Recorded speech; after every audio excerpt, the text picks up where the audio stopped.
peaceful and nice morning in Candidasa.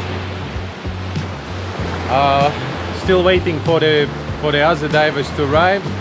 We'll prepare everything for 2 dives, and then we go.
First idea was to dive at Taket, that's the sunken island. But we changed the plan because there was a really strong current. It was like when you look at the water, it looks like it's boiling. So we changed the plan. We went to, what is that? To the canyon, and no current at all. Little bit current when we turned from one side to another side of the island, but then really relaxing. I had never been in such a good conditions at that place. Usually there is really strong current. So now we're gonna do second dive, and it will be Taket, because now it's coming high tide. It's coming closer to the 12, to the midday, and the maximum high tide is at 12, so that means that all the current stops at that point. So we'll see. Shark Cave is waiting. Everybody wants to see the sharks. So we're going.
Another 2 great dives into the list. Everybody's happy. On a second dive we got a really strong current. Not really strong current, but pretty tough. So we went down by the line again, as you saw from the footage. As long we got down, so there was no problem at all. Really enjoyable, really good visibility. We were clearly able to see every single detail from the surface. Many sharks, looks like they are pregnant at the moment. We didn't see really any other big stuff, but you know that island is really special, and with a good visibility, it's an incredible place. There was 2 divers we never been diving together. Hello Stefan and Christian. Really good divers, good breathing, especially Christian. He's a free diver. We're gonna see him on maybe on some another episode when he will come to Ahmed. All right, thank you very much for watching. Again, follow, subscribe, thumbs up, and see you tomorrow again. Bye.